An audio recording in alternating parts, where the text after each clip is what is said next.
Hello, my name's John Fell and I'm the chef at the Green Room, which is part of Rosehill Theatre.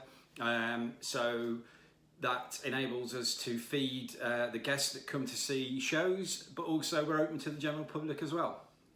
Well, as I'm the chef, my role is to run the kitchen at the Green Room.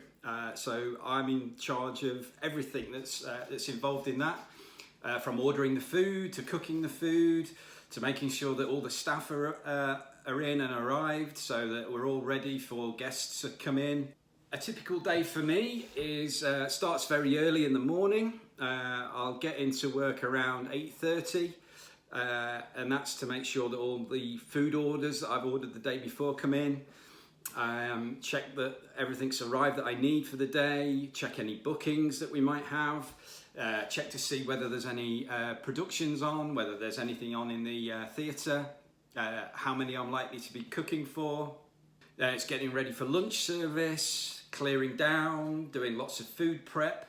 Might be making a lasagna, might be roasting chickens, might be making stews, might be making some beef Wellingtons, making desserts, sticky toffee pudding, everybody's favourite. So quite a varied day, my day, quite a long day. As I say, I start about 8:30 in the morning and I'll work all the way through till possibly 10:30 at night, because I'm generally the last one to leave out the kitchen, having checked that everything's been put away, all the fridges are working, going through orders that I need to do for the following day and looking into what's coming up in the next couple of weeks to make sure that I've got enough staff and to make sure that I'm ordering the right amount of food. So it's quite a varied day.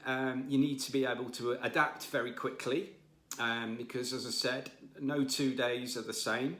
You don't know how many people you're going to cook for.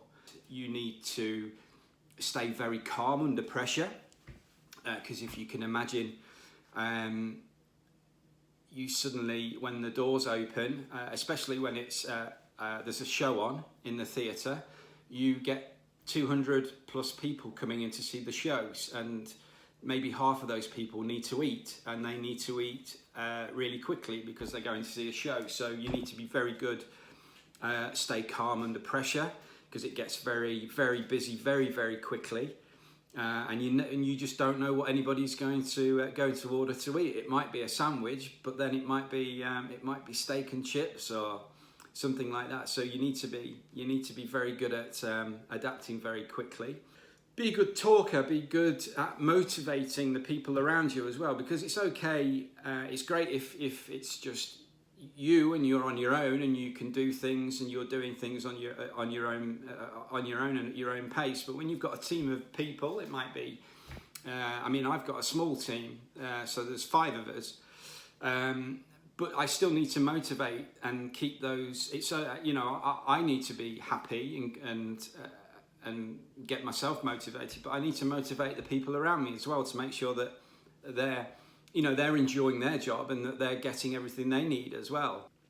You need to, for working out recipes, so numerically you need to be really good. You need to be a really good people person because it's a very people orientated business that we're in. You're serving customers, and especially, I don't know whether any of you guys have ever been to the Green Room at Rosehill Theatre, but you'll know that you can actually watch me and watch the other team in the kitchen cooking. So you're on show all the time as well. So you need to be able to chat to people and communicate well with people. So they're good qualities. The coolest part is actually cooking. It's actually getting the ingredients delivered that arrive in the morning and looking through all the boxes at all the fantastic ingredients and coming up with lots of recipes for people to enjoy. And that's the biggest part of this job is cooking food that people enjoy. That's the coolest thing is cooking for people with fantastic ingredients and then seeing the customer enjoy the food that you've cooked. That is really cool. I'm actually from a farming family, so farming was what I thought I would do. So I've milked cows, I've cleaned out pigsties, I had a paper round. I washed pots in a pub. So and then really I left school and at 16 and enrolled at catering college. The people that inspired me to do the job, to want to be a chef, it stemmed back, as I've said, I was very lucky as a child. I grew up where cooking was always involved and going on in the house, in the kitchen. There was always something on the stove, and there was my mum would always be baking. My grandparents, both sets of grandparents, were always baking.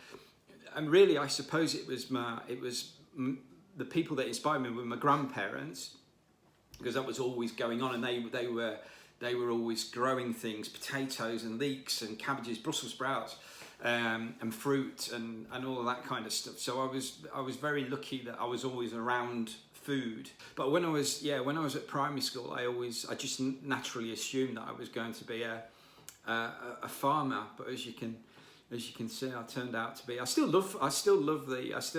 keep an eye on what's happening in the farming world, and I still love being around animals. And we live in a fantastic part of the world up here in Cumbria. My favourite food has to be seafood. I just love seafood. It stems from a place that I used to work in many years ago now. I was only 18 at that time, and the chef that I used to work with was really into his seafood, and he's the reason that I got into seafood, because we didn't necessarily work with a menu. He would just get ingredients delivered, and fish and all of that kind of thing, and then we'd decide what we were going to do with it. You know, lots of things that I'd never seen: oysters and langoustines and Dover soles and mackerel, and they'd all come in whole, and we'd have to prepare. I love all food. I love eating, but seafood is my thing. So thank you very much. Thank you for listening.